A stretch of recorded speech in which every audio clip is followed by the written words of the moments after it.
નમસ્તે વિદ્યાર્થી મિત્રો, હવે આપણે પાઠ 9 અડધું અને પા જોઈશું. આગલો પાઠ આપણે પૂરો કરી દીધો. સ્વામાં પણ આપણે મેં સમજાવી દીધું બોર્ડ પર. હવે તમને જે હોમવર્કમાં આવશે ફોટા મોકલીને એ તમારે ખાલી લખવાના, જોઈને રહેશે.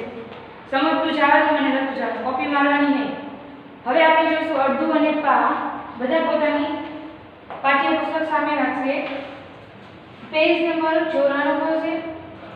એમાં તમને પહેલા તો વાર્તા આપેલી છે કે મીઠુ બિલાડી અને મોટુ બિલાડી બે દોસ્ત હતા.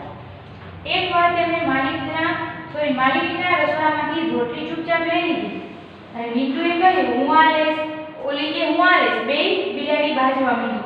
ત્યારે એ ઝઘડો થયો ને, એ ઝઘડો સોલ્વ કરવા માટે એક વાંદરાભાઈએ શું કર્યું, લાવો હું કરી દઉં. બે બિલાડી આખી રોટલીમાંથી શું કરી હતી, બાજાબાજી કરતી હતી. હવે રોટલી ગોળ હોય ત્યારે વાંદરાએ એમ કીધું કે લાવો હું બેને અડધી અડધી કરી દઉં. વાંદરાએ કર્યા કટકા, પરંતુ વાંદરો રહ્યો ને પાકો, એને કટકા એ રીતે કર્યા કે એક ભાગ મોટો આવ્યો અને એક ભાગ નાનો આવ્યો. ત્યારે વળી પાછી બે બિલાડીમાં શું થયું, મીઠું અને મોટુમાં બાદાબાદી. કારણ કે એક કટકો જે હતો હાફમાં, એ કેવો હતો, મોટો, અને એક હતો નાનો. એટલે એ જે મોટો કટકો હતો ત્યારે બીજી બિલાડી કહે ને કે ઓલી બિલાડી છે એને મોટો કટકો આવ્યો. તો વાંદરાએ પાછું કીધું લાવો હજી હું કરી દઉં. તો એ જે મોટો કટકો હતો એમાંથી એને ખાઈ ગયો થોડો. તો ખાઈ ગયો એટલે પાછું શું થયું, જે ઓલી બિલાડી છે નાનો કટકો આવ્યો હતો એ મોટો થઈ ગયો, ઓલામાંથી એને ખાઈ લીધો એટલે એ નાનો થઈ ગયો. પાછો બે બિલાડી બાજવા માંડી, કારણ કે ઓલીનો મોટો થઈ ગયો, મારો નાનો છે. વાંદરો ખાઈ ગયો એટલે નાનો થઈ ગયો. વળી વાંદરાભાઈએ કીધું કે લાવો હજી હું કરી દઉં. ત્યારે એને વળી પાછું શું કર્યું છે, ના મોટો કટકો બીજી બિલાડી પાસે હતો એમાંથી એને બટકું ભરી દીધું. એમ કરતા કરતા શું થયું, વાંદરો છે એ રોટલી ખાઈ ગયો આખું, અને ઓલી બિલાડી ખાલી બાજતી જ રહી. પરંતુ અડધું કરવા માટે આપણે થોડું એમ કરવાનું, આપણે વાંદરાની જેમ છેતરપિંડી કરવાની થોડી નહીં. કારણ કે બિલાડી એમ કહે છે, જો બિલાડી જો એની જગ્યાએ હોય ને તો એ કટકા કરે કેમ, તો કે અડધું કરી નાખે. જે રોટલી હતી એના બે સરખા ભાગ કરી નાખે, અડધું અડધું. એટલે શું થઈ જાય, બંનેને સરખા ભાગે રોટલી મળી જાય. પેજ નંબર 95 ઉપર જુઓ જોઈ કે અડધું અડધું. જો બંને બિલાડીઓ તમને રોટલી એક સરખા ભાગમાં વહેંચવાનું કહે છે તો તમે કેવી રીતે ભાગ પાડશો? જો તમે ટીટુરી છે છેતરપિંડી ન કરો, જે વાંદરો છે એની વાત કરે છે ટીટુમાંથી, તો તમે બંને બિલાડી પાસે આ રીતે ભાગ હશે. આપણે જો વાંદરાની જેમ છેતરપિંડી ન કરીએ તો બંને બિલાડી પાસે આવી રીતે ભાગ હશે રોટલીના? તો કે હા, અડધાનું અડધું. હવે એમ કે છે કે જો બીજી બે બિલાડી આવી છે, બે બિલાડીને મળી ગયું, પરંતુ હજી બે બિલાડી આવી છે, તો શું કરવાનું? એ આના ચાર ભાગ કરવાના થાય. એકમાંથી 4 લેના, મતલબ 1/4 અને 1/4 એટલે 1/4. શું કહેવાય? 1/4.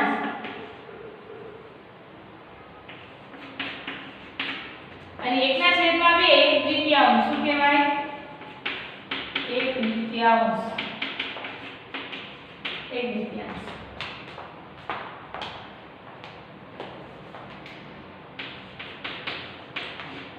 એકના છેદમાં 3 હોય તો શું કહેશો? 1/3.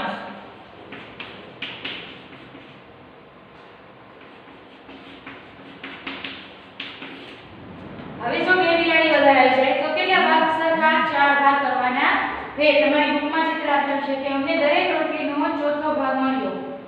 તો ખૂબ જ સારી વિભાજક છે. જે છોકરી છે એને કેવી રીતે ભાગ કરી દીધા? વ્યવસ્થિત રીતે કરી દીધા. 4 ભાગ સરખા કરી દીધા એટલે એને કીધું કે તું સારી વિભાજક છો, કારણ કે એને ભાગ કેવા કરી દીધા? સરખા. પછી આગળ જુઓ, ઘણા ટુકડાનો અડધો ભાગ. રાનીને ચોકલેટ મળી, તેણે એક સરખા ભાગ કરી તેનો અડધો ભાગ તેની દોસ્ત રીનાને આપ્યો. ચોકલેટ તમે જોઈ શકો છો, આ રીતે ચોકલેટ છે. આવી રીતે 6 કટકા છે અંદર. હવે એમાંથી કે છે કે અડધો ભાગ એને રીનાને આપ્યો. મતલબ કેટલો ભાગ આપ્યો હશે? અડધો એટલે કેટલો? તો કે આટલો ભાગ આપી દીધો હોય. કેટલા ભાગમાં રાઉન્ડ કરવું પડે? તો કે આટલા ભાગમાં રાઉન્ડ કરવું પડે. 3 કટકા રીનાને આપી દે એટલે એની પાસે 3 વધશે, કારણ કે 1 2 3 4 અને 6 હતો. 6 ભાગમાંથી અડધા કરો, સોરી અડધા, મતલબ 6 ભાગ્યા 2 કરો એટલે કેટલા આવશે? 3 આવે. તો 3 ટકા છે, એકના ભાગમાં 3 આવે, બીજાના ભાગમાં વળી પાછા 3. પાછળ કરવો. ચોકલેટના કેટલા કુલ કટકા હતા? તો બાકી એ 6 એમાં લખી નાખવાનું 6. પછી કહે છે કે રાની પાસે કેટલા ટુકડાઓ બાકી રહ્યા? જે રાની છે એને 3 ટુકડા આપી દીધા હતા તો વધ્યા કેટલા? 3. વધે ને 3, 6 ના અડધા 3. ત્યાર પછી કે હા, અડધી ચોકલેટ પણ તેટલી જ સ્વાદિષ્ટ છે જેટલી આખી. ચોકલેટ તો કેવી હોય, જેટલી આખી હતી સ્વાદિષ્ટ એટલી જ અડધી હોય. એવું થોડું છે કે અડધી ચોકલેટમાં ગળી હોય અને અડધી ચોકલેટ કડવી હોય, એવું બને નહીં. હવે તમારે આગળ જોશો કે અડધા કાગળમાંથી બનેલા ઘણા બધા આકારો છે. કાગળનો એક ટુકડો લો, કાગળમાંથી બે એક સરખા ત્રિકોણ એવી રીતે કાપો જેથી દરેક ત્રિકોણનું માપ અડધા કાગળ જેટલું હોય. બંને ત્રિકોણને જુદા જુદા રંગ કરો. જો તમારી બુકમાં જે આપેલું છે એમાં આપ્યું છે બે ત્રિકોણના અલગ, એક રેડ વાળું છે અને એક ગ્રીન વાળું છે. હવે બંને ત્રિકોણનો ઉપયોગ કરી અને આપણે આકાર બનાવવાના છે. ચલો આપણે બનાવીએ કે બે ત્રિકોણ તમને કાગળના કાપેલા હોય તો આપણી પાસે જે ત્રિકોણ આકારના વસ્તુ હોય એને આપણે બીજા કેટલા આકારમાં ગોઠવી શકીએ? તો હવે બે ત્રિકોણ વાળું તમને પહેલું આપેલું છે તો બીજું આપણે કઈ રીતે બનાવી શકીએ? આ રીતે બનાવી શકીએ. એક ત્રિકોણ અને બીજું ત્રિકોણ, બે ત્રિકોણને આવી રીતે જોઈન્ટ કરી દઈએ તો શું બની ગયું? એક આકાર બની ગયો, ચોરસ. ત્યાર પછી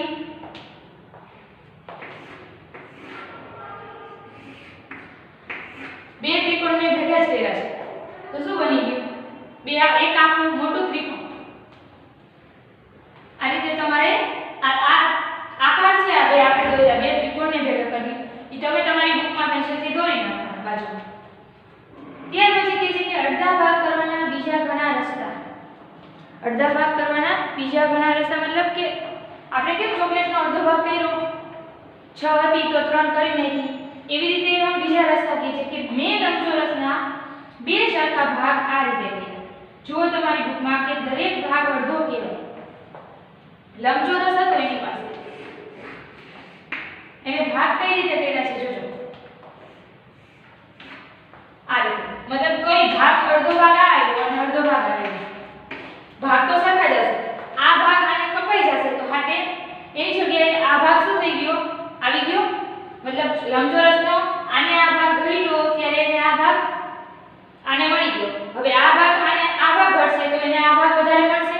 મતલબ આ બે ભાગ કેવા મળ્યા? સરખા. ભાગ પાડે ત્યારે બેને મળે કેવું? સરખું જ મળે ને. હવે આગળ જોવો જોઈએ એમાં બીજી રીતે આપેલું છે કે આપણે તેને 1/2 લખી શકીએ. તેનો અર્થ શું થાય? બે ભાગમાંનો એક ભાગ.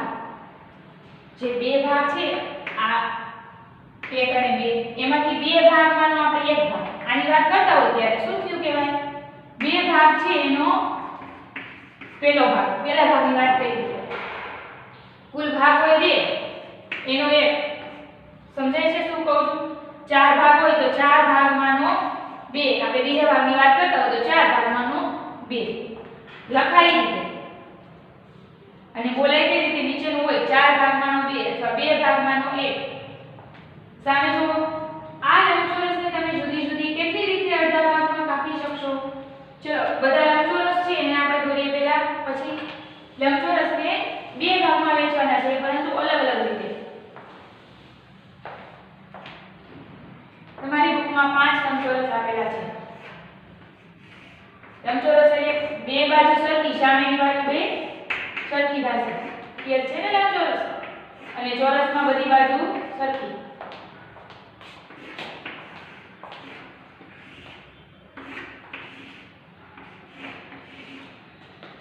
આ લંબચોરસ બનાવ્યા. હવે આપણે બે ભાગ કરવા છે.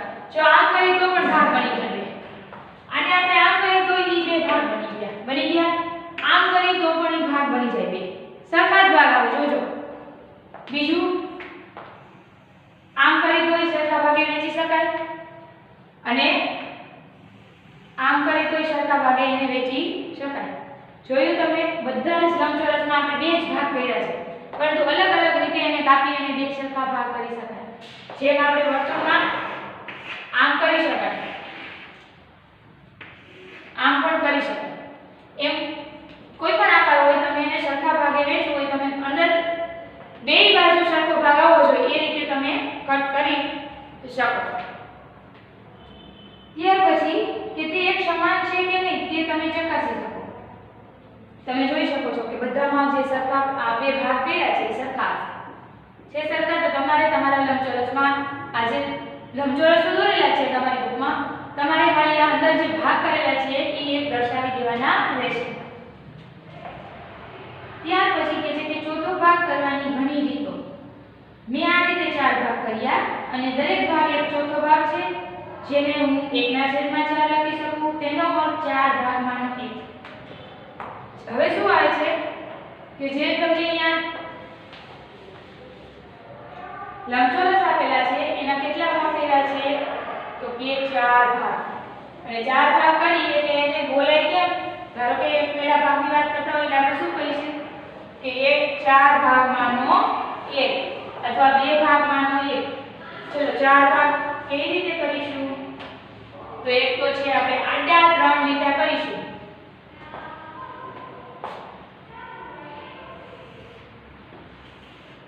एक 2 3 4 भाग થઈ ગયા સરખા. તો ઊભા કરીશું.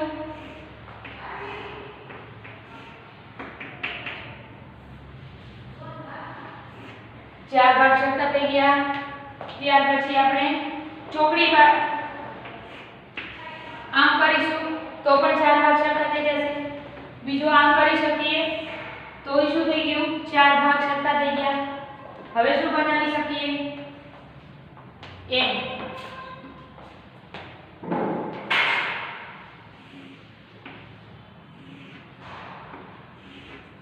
તો પણ 4 ભાગ સરખા થઈ જાય.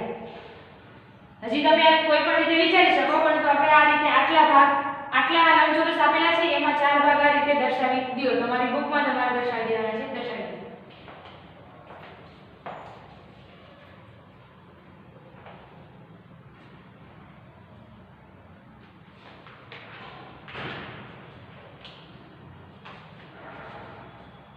ત્યાર પછી પાછળ ફેરવો 98 પેજ ઉપર. એકના ભાગ પાડો. હવે એના રજનીના પપ્પા એક કેક લાવ્યા. તેણે કેકના 4 એક સરખા ભાગ કર્યા. તેના પોતાના માટે, તેના ભાઈ રાજુ માટે અને તેના પપ્પા અને મમ્મી માટે. હવે કેક આપણને ખબર છે કે તમારી બુકમાં જે ચિત્ર આપેલું છે એ ગોળ કેકનું છે, મતલબ આપણે ગોળાકાર જે હોય એના 4 ભાગ પાડવાના એ રીતે છે. કેકના એને 4 ભાગ પાડ્યા છે. એના આધારે જો પ્રશ્ન આપેલા છે કે દરેક ભાગમાં જુદો જુદો રંગ કરો. આપણે રંગ પૂરો નથી કારણ કે બુક તમે ખરાબ કરવા. પેન્સિલથી કરી નાખવાનું. કૌથી આનો એના પપ્પા માટે, એક એના મમ્મી માટે હોય અને એક રાજુ માટે અને એક પોતે, મતલબ પપ્પાની કેક હોય, એક અડકો મમ્મીનો, એક પોતે અને એક રાજુ એટલે તેના ભાઈ. જુઓ પેલો પ્રશ્ન કે દરેકને કેટલા ભાગ મળશે? જે બધા છે એને કેટલા ભાગ મળશે? તમારે પેન્સિલથી અલગ અલગ નિશાન કરી શકો. એકમાં ટીપકા કરી દેશો તોય ચાલે, એકમાં આ રીતે આડા કરી દેવાનું, એકમાં આજુ પૂરી લેવાનું, એકમાં ઉભા લીટા કરી શકો. હવે દરેકને કેટલા ભાગ મળશે? તો એક આખો ભાગ હતો એમાંથી કેટલા ભાગ થઈ ગયા? 4 ભાગ થયા. મતલબ 4 ભાગ થયા એટલે કે એકના છેદમાં ચોથો ભાગ છે એના પપ્પાને મળશે, એકના છેદમાં ચોથો ભાગ છે એના મમ્મીને મળશે, બીજું રાજુને મળશે અને એ પોતાને મળશે. પરંતુ કેટલો ભાગ મળશે? તો કે 1/4. 4 ભાગમાં 4 ભાગ છે એમાંથી એક ભાગ કેને મળશે? એના પપ્પાને. એક છે એના મમ્મીને, એક પોતાને મળશે. સમજાણું? 4 ભાગમાંનો એક ભાગ મળશે. દરેક વ્યક્તિને શું મળશે? 4 ભાગ છે એમાંથી એક ભાગ મળશે. ત્યાર પછી મમ્મીએ પોતાના ભાગની કેક રજનીને આપી. હવે રજનીને મળેલ કુલ ભાગમાં રંગ પૂરો. જે તમને બીજી આકૃતિ આપેલી છે એમાં શું કહે છે કે એના મમ્મી છે એ નથી કાઢતા, એ રજનીને આપી દે છે. તો મતલબ 1/4 ભાગ છે એ 1 અને 2, મતલબ રજની છે એને કેટલા ભાગ મળી જશે? 2 ભાગ મળશે. 2 ભાગ મળી જશે કારણ કે એના મમ્મી નથી કાઢતા એટલે કેટલા? 2 ભાગ મળશે. તો તમારે આકૃતિમાં કેટલા ભાગ રંગવા પડશે? તો પેન્સિલથી તમે ઘાટું કરી શકો. કોઈ પણ 2 ભાગ કરી દેવાના એટલે 2 ભાગ એને મળી જાય. ખાલી જગ્યા પણ આપેલી છે કે કુલ 4 ભાગમાંથી રજનીને કેટલા ભાગ મળશે? એના મમ્મીને લઈ લેશે અને પોતાને હોય તો કેટલા થઈ ગયા? 2. તો ખાલી જગ્યામાં લખી લો 2 ભાગ મળશે, જે બરાબર અડધી કેક થશે. તમે જોઈ શકો અડધી કેક થઈ છે ને.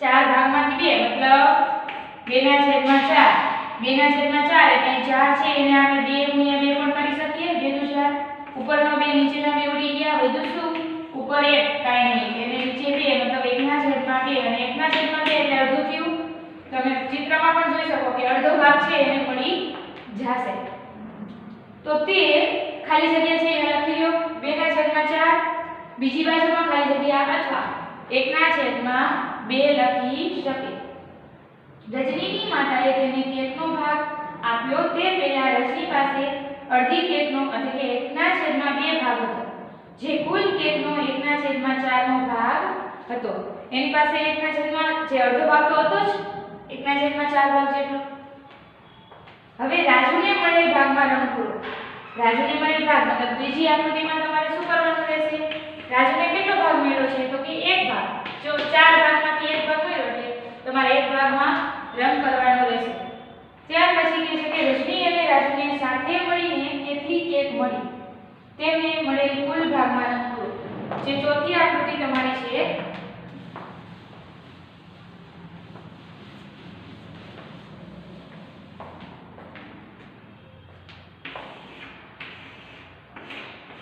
રાજુ અને રજનીને કેટલા 2 ભાગ મળ્યા કારણ કે એના મમ્મીનો એને આપ્યો મતલબ રજનીનો આટલો ભાગ હતો અને એક ભાગ રાજુનો મતલબ કુલ કેટલા ભાગ થયા તો કે 3 ભાગ અને કુલ 4 માંથી 3 મતલબ 4 ભાગમાંનો ત્રીજો ભાગ બે કેટલો થાય રાજુનો તો 1 ભાગ અને રજનીનો 2 ભાગ મતલબ 3 ભાગ થયા 4 ભાગમાં 4 ભાગ હતા એમાંથી ત્રીજો ભાગ છે એ 2 થઈ થાય તો તમે અહીંયા બાજુમાં આકૃતિ છે એમાં પેન્સિલથી 3 ભાગમાં થોડું આજુબાજુમાં પૂરી લેવાનું અને બાજુમાં નીચે જો પ્રશ્ન છે એની બાજુમાં લખી નાખો 3/4 તો બંનેની સાથે મળીને કુલ 4 ભાગમાંથી 3 ભાગ મળ્યા જેને આપણે 3/4 લખી શકીએ તો આ તો તમારું અડધું અને પાનો જે પહેલો વિડિયો છે પેજ નંબર 98 સુધીનું છે હવે લોભી કુંદન છે ઈ આપણે આગલા વિડિયોમાં જોશું અસ્તુ જય હિન્દ